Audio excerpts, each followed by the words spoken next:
டெல்லியில் தான் அவங்களுக்கு பவர், ஆனால் தமிழ்நாட்டில் அவங்களுக்கு பவர் கண்டிப்பாக கிடையாது.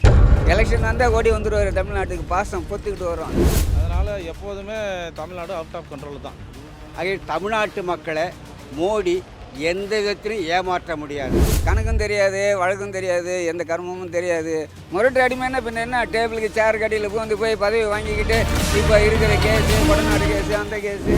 இப்போ இல்லை, இன்னும் ஒரு 100 வருஷம் ஆனாலும் பாஜக அங்கே வராது, தமிழ்நாட்டில் வராது. அவங்க கொண்டு வர எதுவுமே நீங்கள் எதிர்க்க மாட்டீங்கன்னா எப்படி? எனக்கு அதான் ஆச்சரியமாக இருக்குது. எப்படி ஒரு முதலமைச்சராக இருந்தாலும் எனக்கு ஆச்சரியமாக இருக்குது. வணக்கம் மக்களே.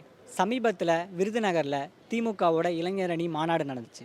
அந்த மாநாட்டில் துணை முதலமைச்சர் உதயநிதி ஸ்டாலின் அவர்கள் 10 தோல்வி பழனிசாமியும் மொத்த தோல்வி மோடியும் கூட்டணி வச்சாலும் தமிழ்நாட்டு மக்கள் ஒருபோதும் உங்களை ஏற்றுக்க மாட்டாங்க அப்படின்னு சொல்லியிருக்காரு. இது ஏற்கனவே தெரிஞ்ச விஷயம் தானே. இதுக்கு முன்னாடி நடந்த ஒவ்வொரு எலெக்ஷன்லையும் நம்ம பார்த்துட்டு தான் வரோம். இங்கே தமிழக அரசியலில் பாஜக ஒரு நாளும் வரப்போகிறதில்ல.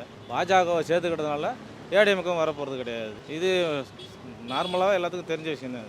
10 தோல்வி பழனிசாமி, மொத்த தோல்வி மோடி, 2 பேரும் அவர் சொன்னது அது கரெக்டாக சொல்லுவார். அவர் கெஸ் பண்ணால் நின்னது சொன்னதில் ஸ்டெடியாக நிற்பார். நான் அப்படி தான் சொல்லலை, இப்படி சொல்லலை, கையை கட்டிட்டு திருப்பி போய் வாணிங்க மன்னிப்பு கேட்க மாட்டார். சொன்னது தான், அதில் எந்த மாற்றமும் கிடையாது. அதனால தான் அவரை நாங்கள் தலைவராக ஏற்றிருக்கோம். சரிங்களா? அதாவது இப்போது நம்ம எடப்பாடி பழனிசாமி பார்த்திங்கன்னா அவருக்கான தலைமை இல்லைன்றது தான் நம்மளுடைய பார்வை. அவங்க முழுக்க என்னவாக இருக்காங்கன்னா சுயநலமாக இருக்காங்க. தான் நல்லா இருக்கணும் அப்படின்றத மட்டும்தான் யோசிக்கிறாங்களே தவிர மக்களை பற்றி அவங்க சிந்திக்கிறது இல்லை. சிந்திச்சா வெளிப்படையாக நமக்கு தெரியுது மோடி அரசாங்கம் நமக்கு என்ன கொடுமைகள் பண்ணுறாங்க அப்படின்றது வெளிப்படையாக நமக்கு தெரியுது. அவங்க இவ்வளோ கொடுமைகள் செய்கிறாங்க அப்படின்னு தெரியும் போது இவங்க ஏன் திரும்ப அவங்ககிட்ட போய் கூட்டணி வைக்கிறாங்கன்றது நமக்கு தெரியல. ஸோ இவங்க கட்சி பிரிஞ்சு போயிட்டு ஒவ்வொருத்தனாலும் சேர்க்குறாங்க. ஆளுநருக்கு சட்டமன்றத்தில் என்ன அதிகாரன்றது தெரியுது. அது உங்களுக்கு தெரியுமா தெரியாதா? எதிர்கட்சிக்கு தெரியுமா தெரியாதா? அப்போ அது தப்புன்றது தெரியுதுல்ல, அதையாவது சொல்லுங்கள். உங்களுடைய கூட்டணியில் தான் அவரும் இருக்காப்புல. அதாவது ஆளுநரும் கூட்டணி தான் அவங்களுக்கு. மத்திய அரசு அவங்க தான் போடுறாங்க பொறுப்பு அவரை. ஸோ அதனால் இவங்க சொல்லலாம் அதை தாராளமாக. அதை கூட சொல்ல மாட்டாங்க, பயப்படுறாங்க. தமிழ்நாடு எப்போவுமே டெல்லிக்கு அவுட் ஆஃப் கண்ட்ரோல் தான் அப்படின்னு சொல்லியிருக்காரு. இது குறித்து மக்கள் என்ன சொல்கிறாங்க அப்படிங்கிறத கேட்கலாம் வாங்க. தமிழ்நாட்டில் பொறுத்தளவுக்கு மதவாதத்துக்கு ஈடுபடாது. சிறுபான்மையினருக்கு எதிராக எந்த ஒரு இதையும் இங்கே நடக்க முடியாது. அதனால் எப்போதுமே தமிழ்நாடு அவுட் ஆஃப் கண்ட்ரோல் தான். ஏன்னா இங்கே சமூக நீதி மண் இது. இங்கே நீங்கள் அண்ணாவட்டும் பெரியாரட்டும் இங்கே எல்லாருக்கும் எல்லாம் கிடைக்கணும்னு நம்மளோட கலாச்சாரமும் சரி, நம்மளோட வரலாறு அப்படி இதுக்கு முன்னாடி நடந்துருக்கிறத நம்ம பார்த்துருக்குறோம். நமக்கு சொல்லி கொடுத்துட்டு போயிருக்காங்க. தமிழ் மக்கள் கொஞ்சம் விவரம் தெரிஞ்சவங்க, யாரும் குத்தியை கெட்டுதான் எல்லாம் செய்வாங்க. அவங்களுக்கு தெரியும் யாருக்கு ஓட்டு போடணும், யார் வரணும் வரக்கூடாதுன்னு. நீங்கள் மதவாதத்தையோ இல்லை சிறுபான்மையினருக்கு எதிராக ஒரு பிரச்சனையோ பண்ணாலும் இங்கே சமூக நீதிக்கு எதிரான விஷயம் இங்கே நடக்கும். இன்றைக்கி இவங்க கட்சி பாஜக உள்ளே வந்துருச்சுனால இன்றைக்கி எல்லோரும் பேசலாம். அது மாதிரி நடக்காது. இது தெரிஞ்ச விஷயந்தான். இப்போ இல்லை, இன்னும் ஒரு 100 வருஷம் ஆனாலும் பாஜக அங்கே வராது, தமிழ்நாட்டில் வராது. திமுகன்றதுனால சொல்ல கிடையாது. இங்கே மண்ணில் அந்த ஒரு கொள்கை இங்கே எப்பவுமே பரப்பியிருக்கிறாங்க. அது உண்மை. அதுதான் எல்லாத்துக்கும், இங்கே மட்டும் இல்லை, உலகம் ஃபுல்லாக இதான் தேவைப்படும். பாஜக மத அரசியல் பண்ணுறாங்க. இந்து மத அரசியல்னு சொல்லி இந்துன்னு சொல்லி மக்களை பிளவுபடுத்துகிறாங்க. தமிழ்நாடு எப்போதும் மத்திய அரசாங்கத்துக்கு அடிபணியாது, மோடிக்கு அடிபணியாது. நாங்கள் டெல்லியில் தான் அவங்களுக்கு பவர், ஆனால் தமிழ்நாட்டில் அவங்களுக்கு பவர் கண்டிப்பாக கிடையாது. எல்லாமே தமிழ்நாட்டில் பொறுத்த வரைக்கும் மு க ஸ்டாலின் அவர்கள் தான். புரியுதுங்களா? அதனால் எந்த குறையும் இல்லாமல் நல்லபடியாக நடக்கும். இவங்க எல்லாம் மக்களுக்கு சேவையான நல்லா கரெக்டாக போனாங்கன்னா பக்காவாக இருக்கும். அவுட் ஆஃப் கண்ட்ரோல் தான். என்றைக்கு அவுரங்கசீப் காலத்திலேருந்தே வெள்ளக்காரன் காலத்திலேருந்தே தமிழ்நாடை எவனுமே பிடிக்க முடியல. இது வரைக்கும் ராபர்ட் கிளைவ் காலத்திலேருந்து கூட கிடையாது. அவங்க சும்மா ஒரு கம்பெனி மாதிரி வச்சுக்கிட்டு இருந்தாங்க. அப்புறம் காலாவதியாகி போயிட்டாங்க. பிடிக்க முடியாது, எவனாலும் பிடிக்க முடியாது. ஏன்னா நம்மளுடைய கலாச்சாரம் கொள்கை வேறு, அவங்களுடைய கலாச்சாரம் கொள்கை வேறு. இதே மோடி நம்ம கலாச்சாரத்துலேயும் நம்ம சுதந்திரத்துலேயும் நம்ம சந்தோஷத்துலேயும் தலையிடாமல் அவங்க பாட்டுக்கு அவங்க வேலையை பார்த்தாங்கன்னா அவங்கள ஒரு இப்போ இருக்கிற அணில் குஞ்செல்லாம் ஆதரிக்கிறதுக்கு வாய்ப்பு இருக்குது. நீட்டு படிக்கணும், அதை படிக்கணும், இதை படிக்கக்கூடாது, இப்படிலாம் சொன்னால் தமிழ்நாட்டில் அவங்களுக்கு எந்த காலத்துலேயும் தலை எடுக்க முடியாது.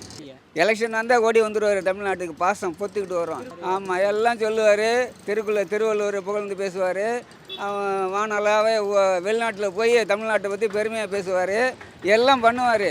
ஆனால் புயல் வந்தால் மட்டும் வரமாட்டார், 10 பைசா கொடுக்க மாட்டார். மோடி தமிழ்நாட்டை பொறுத்த வரைக்கும் வீதியாக வீடு வீடாக பிரச்சாரம் பண்ணாலும் தமிழ்நாட்டில் அவருடைய கதை எடுபடாது. தமிழ்நாட்டு மக்கள் ஈவேரா பெரியார், அண்ணா, கலைஞர் பிறந்த மண். அவருடைய உழைப்பு வேர்வை இந்த மண்ணில் ஊறிவிட்டது. ஆகவே தமிழ்நாட்டு மக்களை மோடி எந்த விதத்திலும் ஏமாற்ற முடியாது. தமிழ்நாட்டு மக்கள் ஏமாறவும் தயாராக இல்லை. அப்புறம் இன்னொன்று என்ன சொல்லியிருக்காருன்னா, இந்தியாவிலே முரட்டு அடிமை எடப்பாடி தான் அப்படின்னு சொல்லியிருக்காரு உதயநிதி. முரட்டு அடிமைங்கிறத விட காண்டாமிருகம் அடி. காண்டாமிருகம் எப்படி இருக்கும் அதே மாதிரி அந்த அடிமை அவர். அதனால் முரட்டு அடிமைங்கிறது 100% உண்மை தான் அது. அதில் ஒன்றும் மாற்றம் கிடையாது. முரட்டு அடிமைன்னா பின்ன என்ன, டேபிளுக்கு சேர் கடியில் பூந்து போய் பதவி வாங்கிக்கிட்டு இப்போ இருக்கிற கேஸு, கொடநாடு கேஸு, அந்த கேஸு, அவர் சம்மந்தி எடுத்த கான்ட்ராக்ட் ஊழல், இது எல்லாம் வந்து மோடி கையில் ஃபைல் இருக்குது. அவர் எப்போ தட்டி தூக்கி நம்மளை உள்ளே வச்சுருவாங்களேன்னு சொல்லி அவர் சொல்கிறதுக்கெல்லாம் இவர் ஆமம் போட்டுக்கிட்டு இருக்காரு. இது வரைக்கும் உலகத்திலேயே கட்சிக்கு வரி கட்டுற கட்சி திமுக காரன் கட்சி. இப்போ நம்மளை விட அதிகமாக பணம் வச்சுருக்கிறவர் மோடி. அவர் டாக்ஸி கட்டுறாரான்னு கேளுங்க, அவர் கட்சிக்கு பிஜேபிக்கு கிடையாது. நம்ம தான் வரி கட்டுறோம், நம்ம எல்லாத்துலேயும் கரெக்டாக இருப்போம், நம்ம ஊழலும் செய்ய மாட்டோம். அதனால் வந்து எங்களை ஒன்றும் டச் பண்ணிக்க முடியாது. ஊழல் தண்டனை வாங்கி இது ஜெயலலிதா அம்மாவுக்கு கொடுத்தாங்க பாரு தண்டனை 18ல், அந்த மாதிரி யாருக்காவது திமுகனுக்கு தண்டனை கொடுத்துருக்காங்களா சிஎம்க்கு? கிடையவே கிடையாது. நான் விமர்சனமாக பார்க்கல, அது உண்மைன்னு தான் நான் சொல்கிறேன். ஆமாம், விமர்சனம்லாம் இல்லை, உண்மை தான், அது உண்மை தான். எப்படின்னா நம்ம தான் பார்க்கணும் இல்லைங்களா, எதுவுமே அவங்க வந்து எதிர்த்தே கேட்க மாட்றாங்க. இப்போ ஜெயலலிதா மேம் இருக்கும்போது கூட இதே அரசாங்கம் தானே, மோடி அரசாங்கம், ஏடிஎம்கே தானே, எப்படி இது அப்படியே கரைஞ்சி போகுது பாருங்கள். இப்போ அவங்க இந்த ஃபீல்டில் இருந்தால் அவங்க எப்படி அவங்கள எதிர்த்து பேசுவாங்க? இந்த சட்டத்தெல்லாம் அவங்க கொண்டு வந்துருக்க மாட்டாங்க. இவர் எல்லாத்தையும் கையெழுத்து போடுறாரு. அப்புறம் அந்த மாநாட்டில் ஸ்டாலின் என்ன சொன்னார்னா, அடுத்து திராவிட மாடல் 2.0 லோடிங் அப்படின்னு சொன்னார். அதுக்கு எடப்பாடி என்ன சொல்லியிருக்காருன்னா, 2.0லாம் வராது, வெறும் 0 மட்டும்தான் வரும் அப்படின்னு சொல்லியிருக்காரு. அவருக்கு கணக்கு தெரியாது சார். கணக்கும் தெரியாது, வழக்கும் தெரியாது, எந்த கர்மமும் தெரியாது அவருக்கு. ஏதோ நம்ம ஜெயிக்க போகிறது இல்லை, வாய்க்கு வந்ததெல்லாம் வச்சு உடச்சி விடுவோம், என்ன ஆனாலும் அவுத்து விடுவோம் அப்படின்னு விட்டுக்கிட்டு இருக்காரு கதை. மக்கள் எப்போ அவர் காலாவதி ஆகிப்போச்சு, இலையே காணாமல் போய் ரொம்ப வருஷம் ஆகிப்போச்சு. அவர் என்ன வாழை இலையும் தேட முடியாது, இந்த இலையும் தேட முடியாது. சாப்பிட்றதுக்கு அலுமினிய தட்டு தான் கையில் எடுத்துக்கணும். எடப்பாடி தான் 0 தமிழ்நாட்டை பொறுத்த வரைக்கும். இந்த இடி ரைடு, இந்த கொடநாடு கேஸு, இந்த கேஸெல்லாம் வச்சு நீங்கள் அதிமுகவை மிரட்டிடலாம், ஆனால் எங்களை நீங்கள் மிரட்ட முடியாது அப்படின்னு உதயநிதி சொல்லியிருக்காரு. ஆமாம், அதுவும் ரொம்ப வருஷமாக சொல்லிட்டு தான் இருக்காங்க. அந்த கொடநாடு விஷயம்லாம் சொல்லிட்டு தான் இருக்காங்க. பிஜேபியை பொறுத்த வரைக்கும் பிஜேபி வந்து இந்த சிபிஐ என்கொயரி போட்டு எல்லாரையும் முடக்கி வச்சிருக்காங்க. ஆனால் வந்து எதுவுமே அவங்க சொல்ல மாட்டேங்கிறாங்க. இந்த ப்ராசஸ் தான் போயிட்டு இப்போ அன்புமணி மேலே கூட ஒரு கேஸ் இருக்குதுன்னு சொன்னாங்க. அந்த ஏதோ மெடிக்கல் காலேஜ் இஷ்யூவில் ஏதோ சுகாதாரத்துறை ஆமாம் அமைச்சராக இருக்கும்போது ஏதோ முறைகேடு செஞ்சதாக சொல்லியிருக்காங்க. ஸோ அந்த கேஸ் வந்து ரொம்ப வருஷமாக நடக்குதுன்னு நினைக்கிறேன். ஏன் சிபிஐ கோர்ட்டில் அதை முன்னாடியே இது பண்ண மாட்டேன். இப்போ திருப்பரங்குன்றம் அந்த கேஸ் வந்தது, அதை உடனே வந்து கோர்ட்டு விசாரிக்குது. இந்த மாதிரி விஷயத்தெல்லாம் அப்படியே வைக்கிறாங்க, ஹோல்ட் பண்ணி வைக்கிறாங்க. அது என்னன்னா, நீ எதிர்த்து பேசினா உன்னை காலி பண்ணுறோம் அப்படிங்கிற மாதிரி பண்ணுறாங்களான்னு எனக்கு தெரியல. இடி ரைடு அது இதுன்னு போட்டு இது பண்ணுறாங்க. எதுவுமே இல்லை. இப்போ எஸ்ஐஆர் ஃபார்ம் கொண்டு வராங்க. எஸ்ஐஆர் ஃபார்ம் உங்களையும் தானே பாதிக்கும். அது வெளிப்படையாக தெரியுது. அதானே உண்மை. செய்தியில் போடுறாங்க, நியூஸ் பேப்பரில் போடுறாங்க. அந்த எஸ்ஐஆர் ஃபார்ம் என்ன பண்ணுதுன்றது தான் உண்மை. அதை கூட நீங்கள் சொல்ல மாட்டீங்கன்னா எப்படி? அவங்க கொண்டு வர எதுவுமே நீங்கள் எதிர்க்க மாட்டீங்கன்னா எப்படி? எனக்கு அதான் ஆச்சரியமாக இருக்குது. எப்படி ஒரு முதலமைச்சராக இருந்தாலும் எனக்கு ஆச்சரியமாக இருக்குது.